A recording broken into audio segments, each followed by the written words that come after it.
HOA Karen painted my pool pink for a gender reveal, so I turned it into a mud pit. Part 1. The pink apocalypse begins. I woke up to the sound of children cheering and a confetti cannon, not from the street, from my backyard. Still in pajamas and half asleep, I shuffled to the window, rubbed my eyes, and nearly fainted.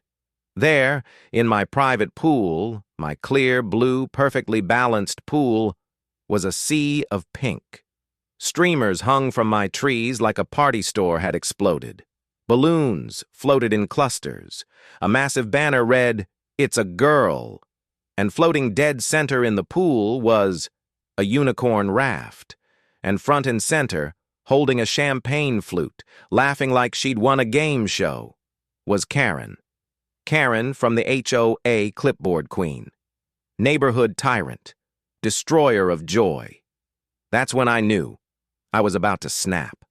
At first, I honestly thought I was still dreaming. I mean, what kind of lunatic throws a gender reveal in someone else's pool? I bolted for the backyard barefoot, heart pounding, phone already in hand. As soon as I opened the gate, a woman I'd never seen shoved a cupcake into my palm and chirped, "You must be the pool guy. The theme is so cute." I dropped the cupcake. Didn't even blink. I walked straight to the edge of the pool where Karen was making a toast over a microphone. "Big shout out to the board for making this happen," she yelled. The crowd clapped. A kid in a tutu did a cannonball. I felt my jaw lock so tight I thought I'd snap a molar. "Karen!" I tried not to yell, but it came out halfway between a bark and a growl. She turned, smug as ever. "Oh, good morning," she said sweetly, stepping out of the pool area, heels clicking like gunshots. "I was hoping you'd be okay with this. It's my niece's gender reveal. Isn't it magical?" "You broke into my backyard," I snapped. She actually laughed. "Oh, don't be dramatic. Your side gate was unlocked." "No, it wasn't. It's padlocked." "Well, we had to snip it," she said, sipping her drink. "Honestly, you should get better locks." I couldn't even speak. My fists clenched, blood boiling. She'd not only broken in, dyed my pool pink, and trashed my yard, she was acting like I should thank her. I started taking photos, every detail.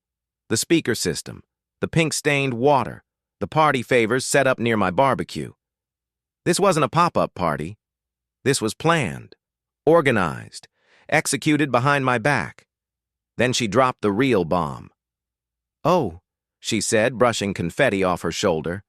"I ran it by the HOA board last week. No one objected. So technically, it's allowed." I blinked. "Karen, you don't have the authority to approve parties on private property." She smirked. I didn't. But you know how these things go. Unofficially, everyone was on board. The only thing I was on board with was calling the cops. So that's what I did. She saw me dialing and her smile vanished. "You're seriously calling the police?" she hissed. "Over a baby celebration?" Number over trespassing. Vandalism, destruction of property, breaking and entering. Want me to keep going? The laughter faded. People began to realize something was wrong. The music was still playing, but the mood had shifted. Fast. "You're ruining a special day," she shrieked. "You ruined my property," I fired back, and that's when she made her fatal move. She pulled out her phone and dialed 911. "Hello, yes. I'm the HOA president. The homeowner is being aggressive and threatening. We're concerned for our safety." The police arrived 15 minutes later, right as Karen was giving a sparkling cider toast. I met them at the gate, folder in hand, photos on my phone, voice calm but shaking with fury. I explained everything: the padlock, the unauthorized party, the pink-stained water. Karen ran up in full actress mode. "Officers, thank God! He's trying to shut us down!" The cops took one look at the scene.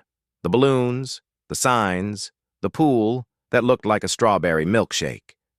And they didn't buy a single word. One leaned in quietly. "Do you want to press charges?" "Not yet," I said. "Let's see how deep this rabbit hole goes." They warned Karen, told her she had no legal ground, ordered the party cleared immediately. Her niece burst into tears. The guy holding the diaper cake started shouting, and like that, the pink parade started to pack up. Before she left, Karen leaned in close, whispering, "You're going to regret this." I smiled and whispered back, "You already do." But oh, Karen, that was just the beginning. Part 2. The Violation Avalanche. The morning after the Pink Pool massacre, I expected peace, silence, maybe an apology, maybe a cease and desist from Karen's ego. What I got instead was war. I hadn't even finished my coffee when I spotted it. A plastic sleeve taped to my front door like a corporate scarlet letter. Inside, HOA violation. Notice. The reason?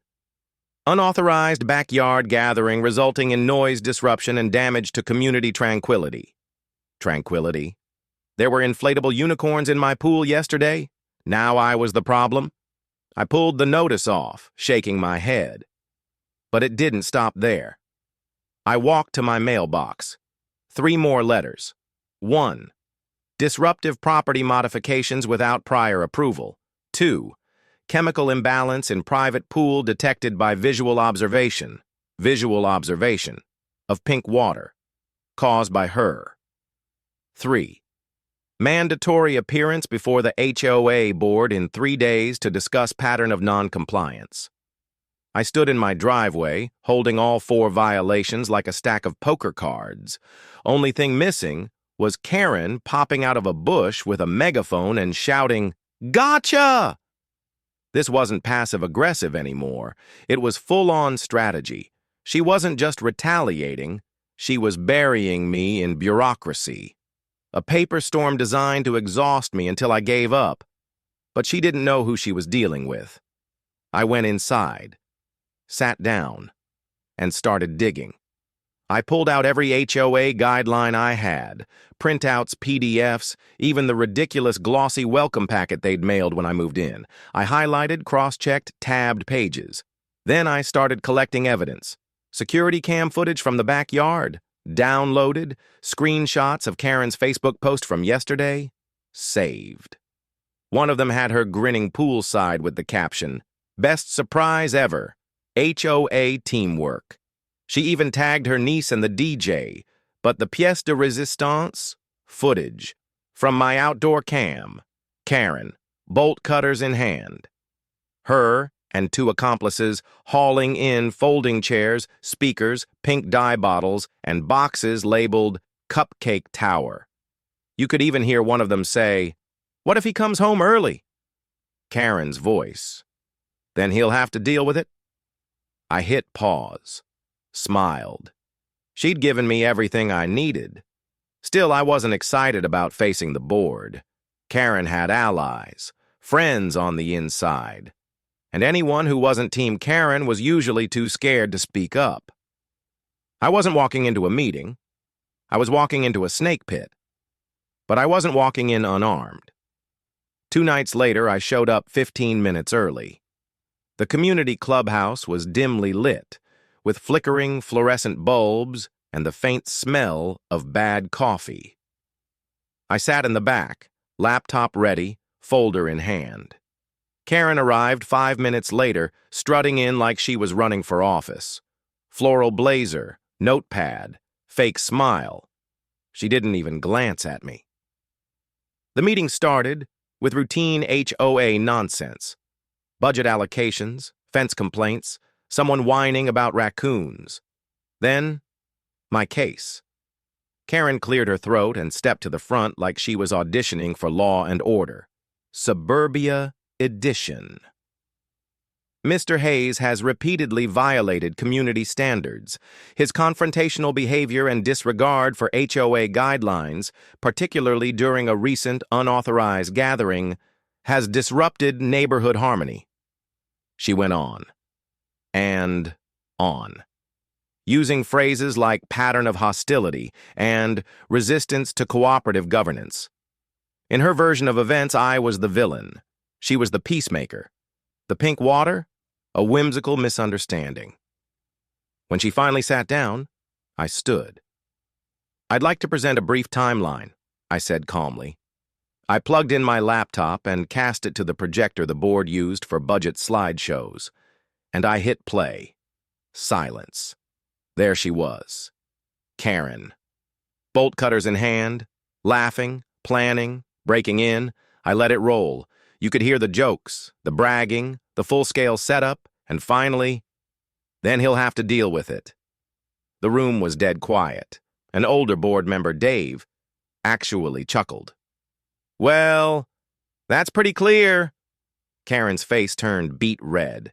She stood up, voice high-pitched and defensive. "This is an invasion of privacy. That video's been edited. It's illegal." She was spiraling. Then, out of nowhere, "I had verbal permission from his housekeeper." "I don't have a housekeeper." I said that twice. She doubled down, spouted lies so bad it felt like watching someone duct tape a sinking raft. But the board was spineless. They voted. The result? Split responsibility. Karen was fined for trespassing, and I was fined for failure to adequately secure private property. I nearly laughed. They basically said, "You got robbed, but why didn't you lock your windows tighter?" The meeting ended in chaos, people murmuring, shaking heads, drifting out. But Dave, the quiet board member, lingered. He walked over slowly. "I've been on this board for years," he said. "Karen's always been like this. She counts on people giving up, on exhaustion. That's her strategy." That stuck with me. She didn't want to fight. She wanted surrender. But I wasn't playing defense anymore. She made the pool pink.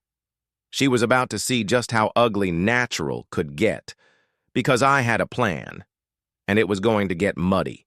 Part 3. The Mud Plan. That night, I didn't sleep. Not from stress, from strategy. Karen thought she could humiliate me, vandalize my pool, then bury me in paperwork until I caved. She had no idea who she'd messed with. While the rest of the neighborhood slept, I stayed up, digging through every dusty HOA handbook, PDF clause, and community bylaw I could find. Then, I found it. Buried deep in the appendix of the HOA's landscaping guidelines was a beautiful, forgotten sentence.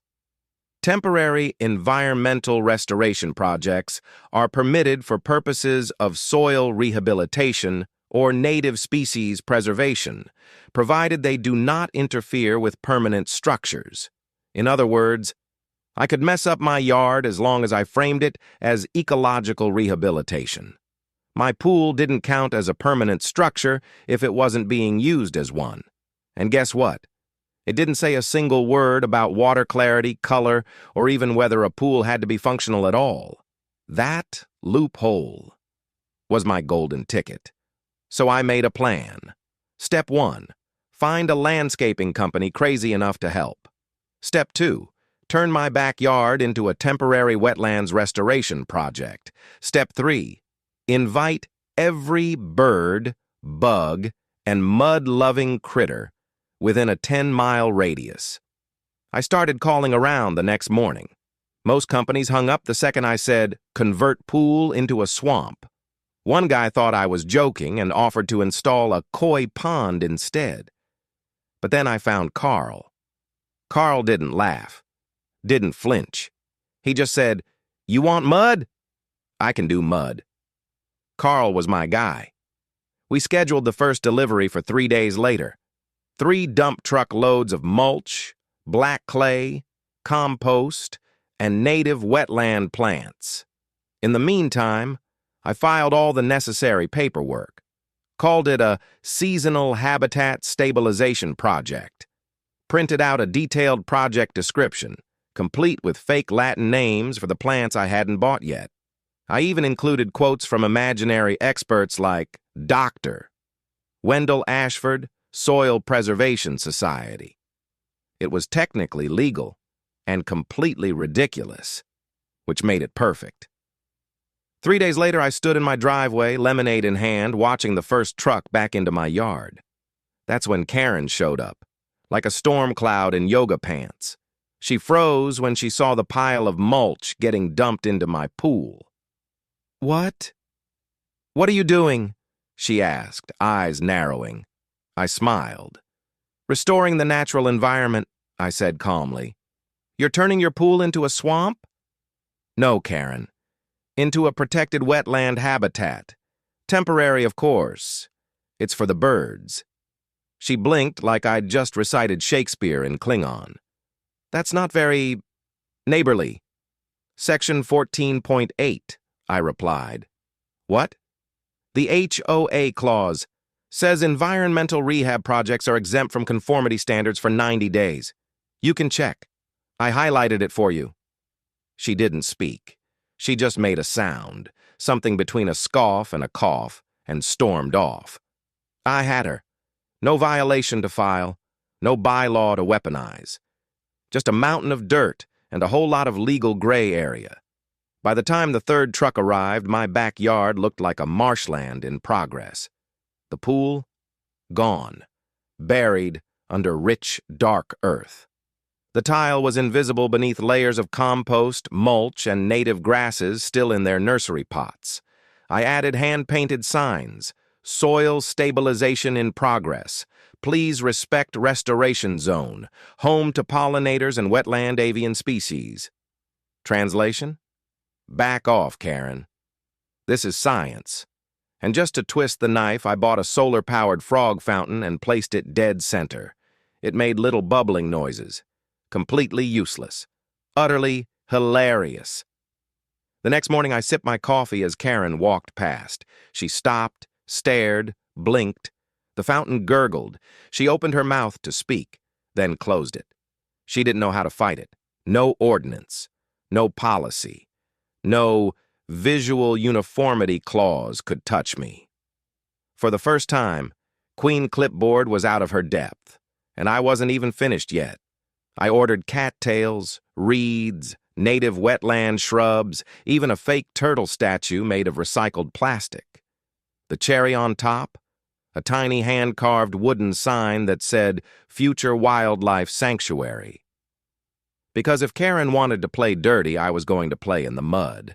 And by the end of the week, she wouldn't be able to tell if my yard was real or a National Geographic documentary.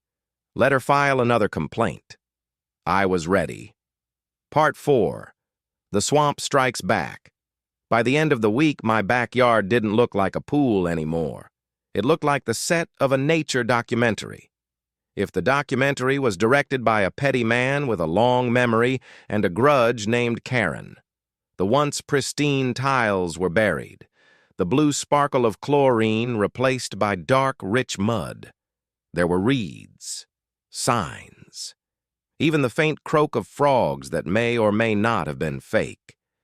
But most importantly, there was silence, no complaints, no citations, just passive-aggressive stares from Karen's kitchen window. Until Monday. That's when the knock came. I opened the door to find Karen, wearing her business blazer and holding the sacred HOA notepad like it was a scroll of divine law. She forced a smile. It looked painful. "So," she said, gesturing toward the swamp with her pen, "what exactly is this again?" I played dumb. "What? Oh, you mean the ecological habitat restoration site? In your pool. Technically, it's now a catchment basin. The soil requires stabilization. I've filed all the necessary documents." She stared at me like I'd just quoted the Constitution to explain jaywalking. "It's not very aesthetically aligned with community standards," she sniffed. "That's true," I nodded. "But per Section 14.8, natural restoration projects are exempt from visual conformity standards for up to 90 days. She blinked. Twice. "I'll be reporting this," she said, but it sounded more like a wish than a threat. Please do. I already sent a copy to the board and the local Ecological Preservation Council. Her mouth opened like she had a rebuttal. Then closed again. She walked away, scribbling furiously like she could rewrite the rules with sheer rage. I waved politely. The next morning, I added more features. A wooden duck decoy, a bee sanctuary plaque, a laminated flyer about migratory bird nesting patterns, completely fake but extremely convincing. Karen didn't knock again, but I could feel her watching. Later that week, HOA inspectors came by, clipboard-carrying, khaki-wearing middle managers of doom. Karen trailed behind them like a shadow with too much perfume. I was ready. Printed packets in hand, I welcomed them like an overprepared Boy Scout. "Here you go," I said, handing out folders. "Inside you'll find my restoration timeline, receipts from the landscaping company, a real letter from the local garden center, and a fake endorsement from the North Valley Soil Preservation Initiative, which was really just me and a Canva logo." They flipped through it, nodded, took notes. Karen fumed in silence. Then came her Hail Mary. "It's a biohazard," she barked. "It attracts mosquitoes. Children could fall in. The smell is affecting property values." The lead inspector looked up, nonplussed. "There's mosquito netting," he noted. "Perimeter fencing. Neutralizer near the fence. He's filed everything by the book." Karen's face turned the color of expired shrimp. "You're just letting him ruin the neighborhood?" "Legally," the inspector replied. "We can't stop him." She stormed off in the middle of the walkthrough, threw her clipboard into the passenger seat of her car so hard the horn honked. I thanked the board, offered them bottled water, smiled like a gentleman. I was the nicest villain they'd ever met. But Karen? She wasn't done. Oh no, she came back swinging, this time with a petition. Flyers showed up in mailboxes titled, "Restore Community Visual Harmony, Stop the Swamp." Most neighbors didn't sign. Some rolled their eyes. One taped it back on Karen's door with "Too Late" written in Sharpie. Then came Friday. It rained. Hard. A downpour worthy of biblical footnotes. The kind of storm that turns roads into rivers and grass into goop. And my swamp, it flourished. The water pooled, swirled, bubbled. My frog fountain sang with joy. Karen? She had other plans. That weekend, she hosted her so-called Community Unity event, a block party staged right next to my mud pit in a last-ditch attempt to remind everyone she was still queen of the cul-de-sac. She set up tents, lawn games, even a cotton candy machine. And the stage? It sat mere feet from the swamp. It was perfect. As the ground sagged and puddles formed, the bounce house deflated twice. Neighbors milled around with soggy paper plates, dodging puddles and awkwardly avoiding the mud zone. Then it happened. Karen's niece arrived with her baby, the same one the pink pool party had been for. The stroller was massive, like a tank in pastel. She pushed it toward the tent. Too close to the edge. The wheel dipped, slipped, and then the whole thing tipped forward into the mud. The baby wasn't inside, thankfully, but the drama, unforgettable. Karen screamed, leapt forward, slipped, landed flat in the muck, skirt flying, hair coated in brown sludge, shoes gone. Someone was filming. Then everyone was filming. Phones went up like a red carpet premiere. I stepped onto my porch, umbrella in one hand, steaming mug of coffee in the other. She looked up, dripping, furious, humiliated. And I raised my mug, a toast to karma. She had tried to drown me in pink pool water. Now she was drowning in her own pride. And the swamp? Part 5. Karen's empire crumbles. By Monday morning, the footage had gone viral. Well, neighborhood viral. Someone uploaded it to the local Facebook group with the caption, "Queen Karen takes a royal mud bath." The comments? Brutal, hilarious, endless. Guess that swamp's not so aesthetically non-compliant now, huh? Plot twist. The mud pit is a metaphor.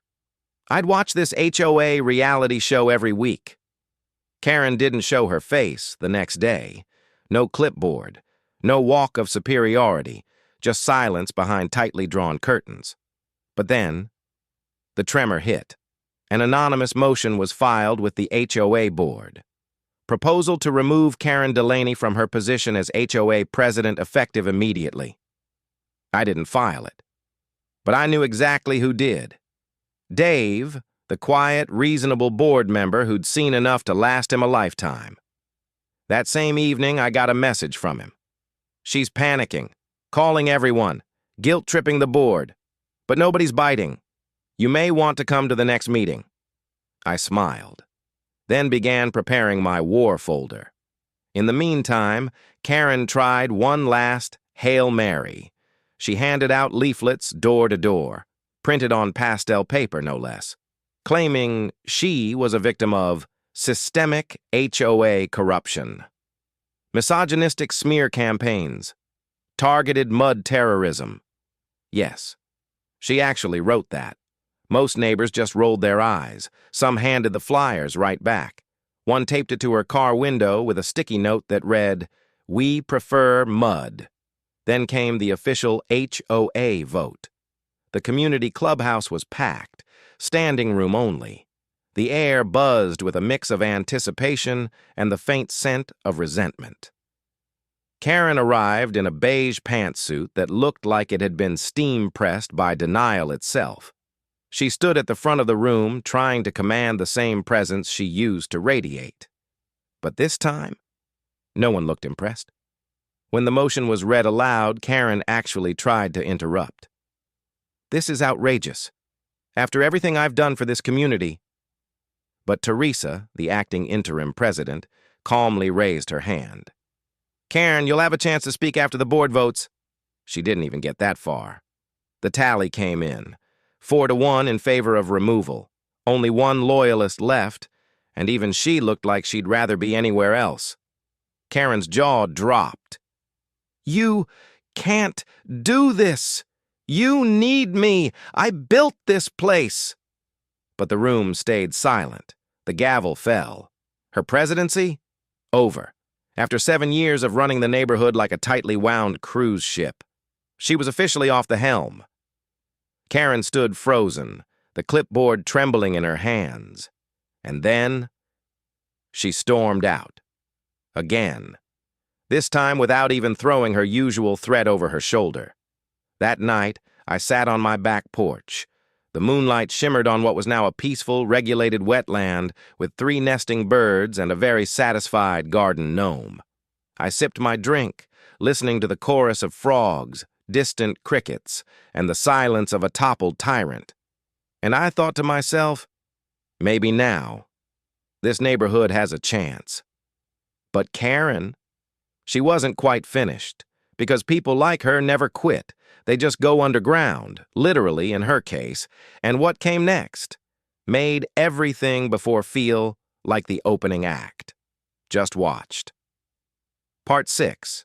Secrets, Sashes, and Sisterly Lies. The morning after Karen's dethroning, I expected peace, maybe even a little dignity. Instead, I woke up to see a "for sale by owner" sign.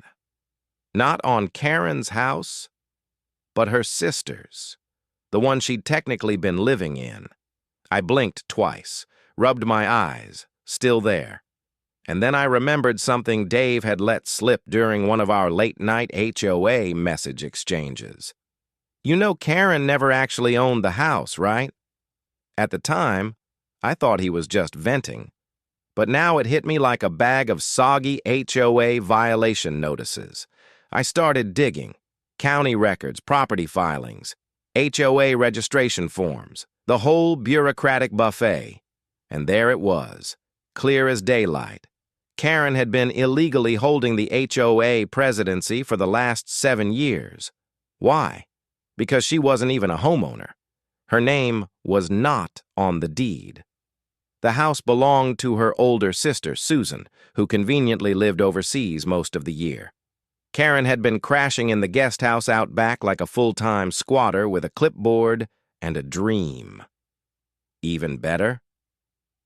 Section 3.1.2 of the HOA Charter clearly stated, only full-time property owners shall be eligible to serve on the HOA board in any official capacity. Karen? Just a long-term guest, which meant every ruling, every fine, every enforcement she ever filed was void, completely and hilariously void. I wasn't even mad anymore. I was impressed. This woman had staged a full-on regime from the pool house. I immediately packaged the evidence, screenshots, property deeds, email headers where Karen signed as president. Even that cursed photo of her at the gender reveal party holding pink champagne under a banner in my backyard. I dropped the packet off at Teresa's porch with a sticky note. You're going to want to sit down for this. 3 days later, the HOA sent out a memo. It was, hands down, the most beautifully passive-aggressive thing I'd ever read. To ensure full compliance with community governance standards, the board has completed an internal review of recent leadership qualifications. Effective immediately, all prior violations issued during the period of invalid tenure are nullified. HOA records will be corrected accordingly. Translation? Karen never ruled. Karen never fined. Karen never mattered. The community? Thrilled. People actually cheered when they got the email. A neighbor down the street threw a No More Karen pool party, ironically the same spot Karen once cited for excessive poolside laughter. But it didn't end there. Because karma? Oh, karma was cooking up an encore. Apparently Karen's guest house living arrangement hadn't been exactly legal either. The county zoning office got wind of her setup, probably tipped off by a board member or an angry neighbor, and discovered that the guest house had no permits. The plumbing wasn't up to code. And Karen had been claiming tax exemptions under false residency, which meant she wasn't just evicted from power, she was now being evicted from the entire neighborhood. She had 30 days to vacate. No extensions, no appeals, no clipboard diplomacy. The day she moved out, I didn't throw a party. I didn't wave. I just watched from my porch, coffee in hand, as Karen loaded plastic bins into a U-Haul, muttering curses under her breath. Her power? Gone. Her image? Ruined. Her clipboard? Probably snapped in half and tossed in a box labeled, "Do not open unless desperate." And when she turned for one final look at the neighborhood she once ruled with pink-stained iron fists, I gave her a single, polite nod. No smugness, no words, just closure. But this wasn't the end of my story. Not quite. Because while Karen may have been erased from the HOA record books, I had one last surprise up my sleeve, one final twist that would seal her fate and leave the whole neighborhood laughing for years. Part 7. The mud pit legacy and the final play Karen was gone. Her car, her clipboard, even her weird cat that hissed at everyone, vanished. The street felt different, quieter, lighter. And my backyard? It was no longer a swampy battleground. I hired a landscaping crew the morning after her departure. They rolled in like a restoration team after a natural disaster, mulch, gravel, and professionalism. By the end of the week, the mud pit was history. The patio was clean. The pool, finally refilled. Crystal clear. No pink dye, no balloons, no passive-aggressive streamers in sight. The HOA even reimbursed part of the repair cost under the Neighborhood Damage Recovery Clause, a clause that Karen herself once used to demand someone replace a broken flower pot. Oh, the irony. I held a quiet celebration that weekend. Not a party, just a gathering. Some neighbors dropped by with folding chairs and paper plates. Dave brought smoked ribs. Teresa brought wine. We grilled. We laughed. We joked about building a statue of a garden gnome holding a hose, a tribute to HOA resistance. But beneath the laughter, I could feel it. Something permanent had changed. Karen didn't just lose a power struggle, she lost the war for control.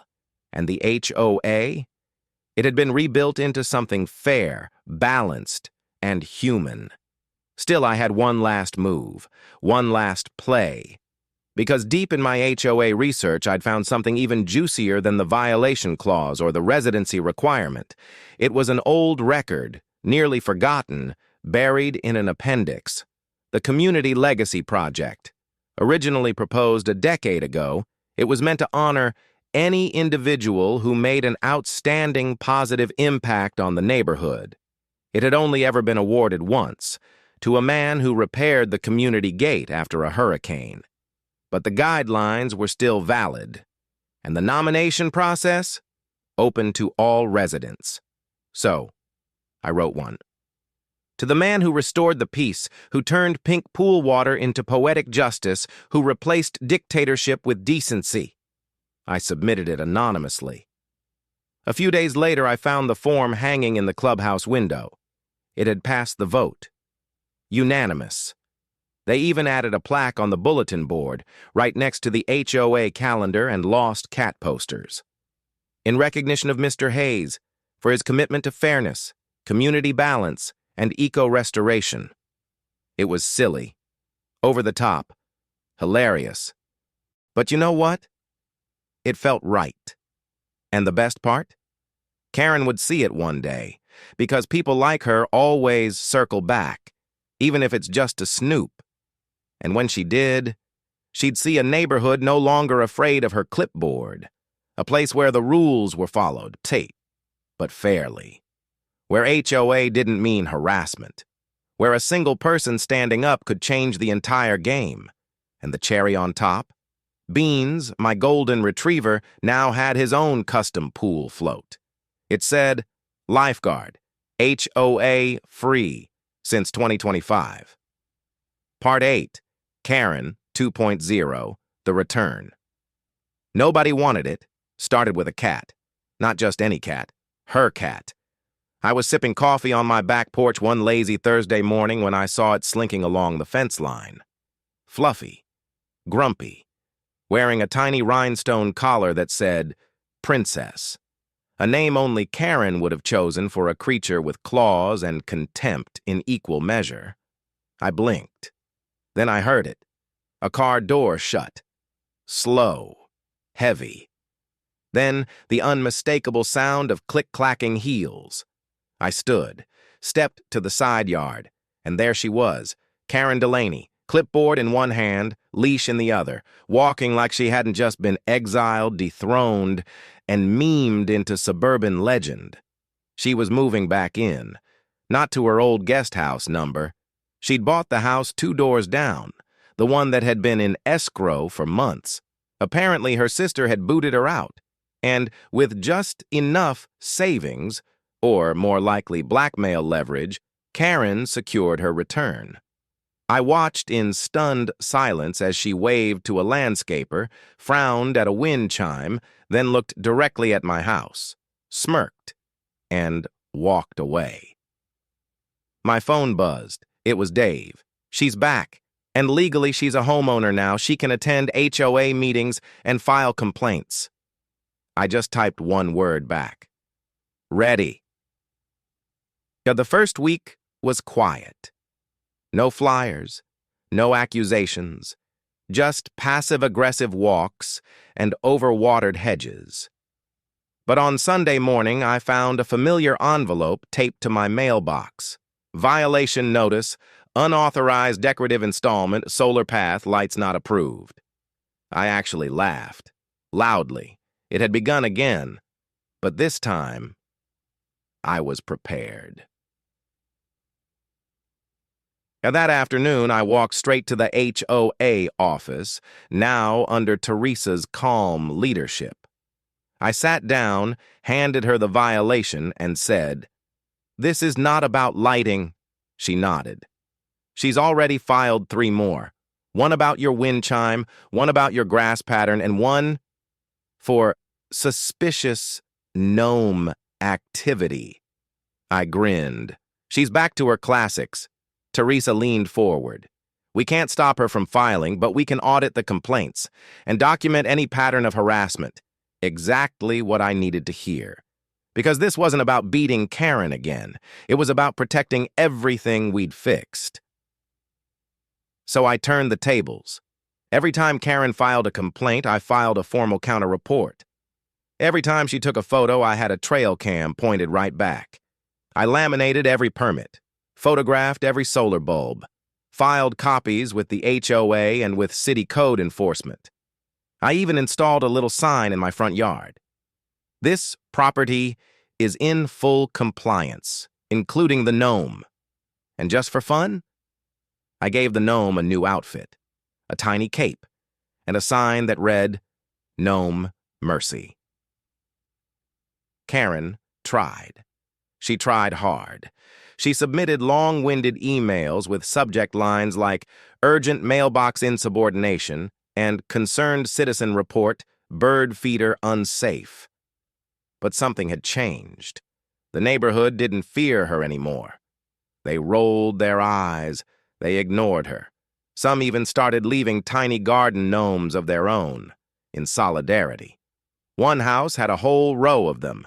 Another painted their fence pink with the words, "It's still a girl." Karen's empire? It was gone. And now, she was just noise. But I wasn't done yet, because if Karen wanted to relive the past, I had one final move, and it would turn her newest comeback into her greatest downfall. Part 9. The final chapter, the clause that buried Karen again. It started with a typo, not mine, hers. Buried inside one of Karen's many complaints, she referenced an HOA guideline that didn't actually exist. She wrote, per section 12.9.4, decorative lawn figures must be submitted for visual conformity approval. But when I checked the actual handbook, section 12.9.4 wasn't about lawn figures. It was about board eligibility, specifically stating that any board member or voting participant must be a resident in good standing, with no prior board sanctions within the last 5 years.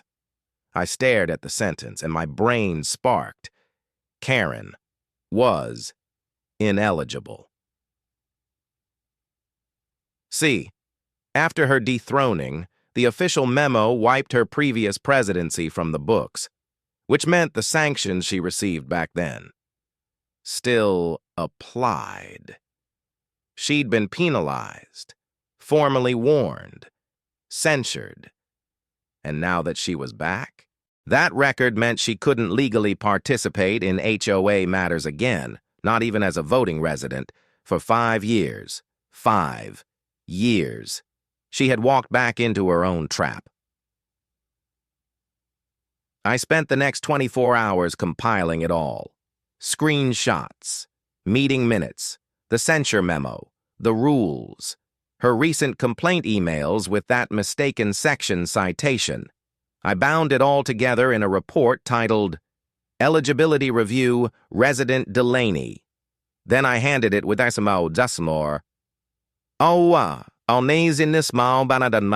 smile to Teresa at the next HOA meeting. She read it, so did Dave, and before I'd even sat back down, she said, "Thank you, Mr. Hayes.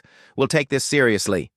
Karen wasn't there. She'd stopped attending in person after no one took her side anymore. But that didn't matter, because 3 days later, the HOA issued a formal response. To all residents, effective immediately, due to previous censure under Article 3.1.4 and reaffirmed in Section 12.9.4, resident Karen Delaney is disqualified from participation in HOA voting and board interactions for the remainder of her sanction period. Any filed complaints or correspondence from this resident will be accepted for review, but will not influence policy, enforcement, or voting outcomes. I nearly fell out of my chair laughing. Karen hadn't just been removed from power again. She'd been officially muted. No more votes, no more rules, no more fake authority. All her emails, filed and ignored. Her clipboard just a prop.